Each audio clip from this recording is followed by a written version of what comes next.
La vida de Albert Einstein, el sabio que abrió el camino a la era atómica, por May Blaker Freeman, Editores Asociados Mexicanos, S.A. Capítulo 5. La vida en la universidad.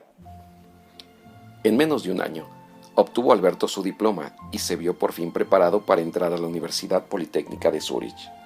Toda la familia Winteler fue a ver partir a su huésped y buen amigo. Ya en la estación rieron y bromearon con él, porque sabían que su timidez hacía difícil la despedida. Se estrecharon las manos, luego se dieron cariñosas palmaditas y lo abrazaron. «Ven pronto a visitarnos, tan pronto como puedas. Adiós, adiós, adiós», le seguían diciendo mientras el tren arrancaba lentamente. Alberto se acomodó en la ventanilla. Sonreía afectuosamente y levantaba el brazo en señal de despedida. Había llegado a Arau desde Italia, albergando sentimientos de incertidumbre, pero partía en un estado de ánimo mucho mejor. Su estancia en Arau le había proporcionado algo más que un diploma. Le había brindado también la oportunidad de descubrir cuáles eran sus verdaderas aptitudes. Durante los últimos meses había empleado todos sus momentos libres en laboratorios de física y había estudiado empeñosamente las obras de físicos eminentes.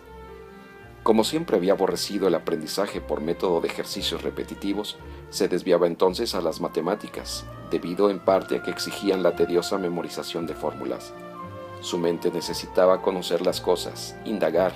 Sus pensamientos se adelantaban siempre queriendo descubrir algunos de los misterios de la naturaleza. Se hizo evidente para él que la física había de construir el interés principal de su vida.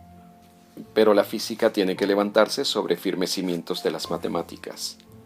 Más tarde, aún después de que ya era reconocido como uno de los sabios más eminentes de todos los tiempos, Einstein tenía siempre junto a sí a expertos que se ocupaban de efectuar para él complicadísimos cálculos, en tanto que él analizaba problemas de física.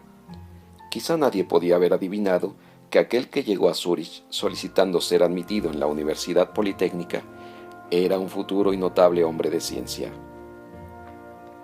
Para los directores solo era un joven bastante mal vestido, con una melena de indómitos y negros cabellos, de mirada grave y ligeramente cargado de espaldas. Era tan reservado y su conversación tan limitada que daba la impresión de ser más bien simple. Pero sus documentos estaban en regla, de modo que Alberto Einstein quedó debidamente inscrito como estudiante en la Universidad Politécnica. Tenía 17 años. 100 francos suizos mensuales no eran una gran suma para vivir de ella. En realidad, para Alberto venían siendo únicamente 80 francos mensuales, porque bien pronto comenzó a ahorrar 20 francos del importe de su cheque de pensión mensual, con miras a obtener sus documentos de naturalización. Había decidido hacerse ciudadano suizo tan pronto como pudiera, porque consideró que el nuevo país en que se hallaba era más benévolo y más afín que su nativa Alemania. Alquiló en Hochitten, sección de Zúrich cercana a la universidad, el cuarto más barato que pudo encontrar, y el resto de su dinero lo gastaba de manera frugal en restaurantes pequeños y de segunda clase. La comida carecía de importancia para él. Comía precariamente y a menudo pasaba hambre. No gastaba en transportes, pues iba a pie a todas partes. Sus ideas respecto a la indumentaria también ayudaba a simplificar sus problemas monetarios. Jamás se le ocurrió preocuparse por su apariencia, y sinceramente creía que a nadie más le importaba tampoco. Zúrich era un importante centro académico. De todas partes del mundo llegaban estudiantes en busca de conocimiento. Un ambiente de tal naturaleza permitió a Einstein convertirse en el pensador, en el investigador, en el inquisidor que había de ser. Había gente con quien hablar, que comprendía sus propósitos y que a su vez tenía sus propios propósitos. Asistía a conferencias solo de modo irregular, desatendiendo todas aquellas que no fueran de verdadero interés para él. Gran parte de su tiempo lo empleaba en laboratorios de física o estudiando a solas. Einstein no tomaba parte en la vida social de Zúrich, no visitaba los hogares ni se ocupaba de hacer amistades. Parecía que solo era capaz de hacer conocidos entre gente seria y reflexiva, y tales amigos estimaban la compañía de Einstein. Mientras que a otras personas no les interesaba, su seria personalidad no atraía a la gente. Era tanto lo que él tenía que hacer y tanto aquello que él tenía que pensar que no era posible prestar atención a nada que no fuera su trabajo. Solamente la música siguió ocupando un lugar en su vida. Pasando por alto algunas comidas de vez en cuando, le fue posible ahorrar el suficiente dinero para asistir ocasionalmente a un concierto. Y su propio violín le proporcionaba deleite, permitiéndole un satisfactorio escape a sus pensamientos. En el Politécnico nadie mostró indicio alguno de que se imaginara que entre ellos había una persona verdaderamente excepcional. Había algunos que aparentemente se daban cuenta de que aquel joven modesto poseía una gran mentalidad. El profesor Minkowski, que impartía la clase de matemáticas superiores, trató de persuadir a Einstein para que asistiera a dichas clases, pero Einstein no se inclinaba todavía a cursar asignatura. Años más tarde, fue este profesor el que le ayudó al hombre de ciencia con buena parte de su labor matemática más importante. Marcel Grossmann, un condiscípulo de Einstein, también sentía admiración por él, y estuvo en posibilidad de prestarle alguna ayuda inesperada. Un día los dos jóvenes estaban en el cuarto de Marcel, rodeados de libros y papeles que en uno de sus frecuentes debates sobre problemas científicos. Pero Alberto no era el de otras veces. Estaba muy callado y parecía menos deseoso de exponer sus ideas que de costumbre. Marcel se dio cuenta de que no llegaría a ninguna parte. La conversación era exclusivamente unilateral. Por fin, se levantó y dijo a Alberto: «Compañero, opino que hoy no te sientes verdaderamente interesado en esto.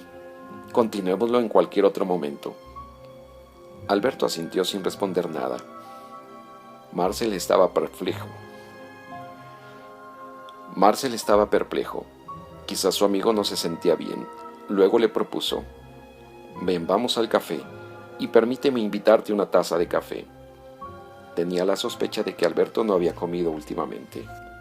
Se encaminaron al restaurante y Marcel no solo ordenó que le sirvieran café, sino carne y papas, que Alberto comió distraídamente, solo para sostener la conversación.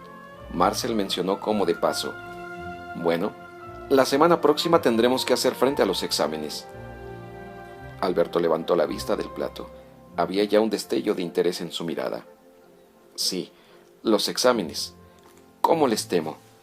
Qué desdichado asunto el de los exámenes. Atestar y rellenar la mente con cosas tomadas de los libros y que trastornan completamente las ideas. Es como si un hacha pendiera en lo alto y los exámenes fueran a soltarla, para caer sobre mí y excluirme del Politécnico». Marcel se sorprendió. Qué discurso más acalorado para un compañero habitualmente plácido y sereno. Se quedó un momento pensativo y finalmente le dijo: «Alberto, tan pronto como termines, vuelve conmigo a mi cuarto. Quiero mostrarte algo». Cuando hubieron subido nuevamente, Marcel pidió a Alberto que se sentara al escritorio. Luego colocó frente a él cuadernos y más cuadernos, llenos de apuntes detallados y precisos de todas las conferencias, aquellas conferencias a las que Alberto no había asistido. Alberto pasó los exámenes, y durante los 4 años que estuvo en el Politécnico, las limpias y cuidadosas notas tomadas por Marcel Grossmann lo ayudaron a salvar los obstáculos que los exámenes presentaban. Esas notas le habían evitado la aflicción de tener que asistir a conferencias sobre materias que no le interesaban y que no intentaba seguir estudiando.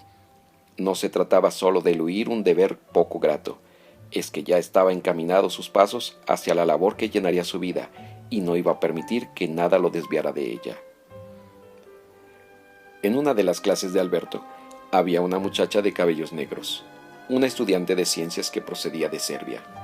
Era bajita, no le llegaba siquiera al hombro, y un poco regordeta. Poseía unos ojos oscuros que indicaban resentimiento y rara vez sonreía. Se llamaba Mileva, y pronto se unió al pequeño grupo asistiendo a sus frecuentes reuniones de debate. Aunque ella hablaba muy poco, sabía escuchar atentamente, y esto hizo que Alberto Einstein se sintiera atraído hacia ella. Hallaba en ella una excelente tabla de armonía cuando él deseaba pensar en voz alta. Él hablaba, y ella, con el mentón apoyando sobre la mano, lo contemplaba, estimulándolo a continuar mediante una y otra observación o pregunta. Cuando cursaban el 3er año de estudios en el Politécnico, Mileva y Alberto anunciaron su intención de casarse inmediatamente después de graduarse.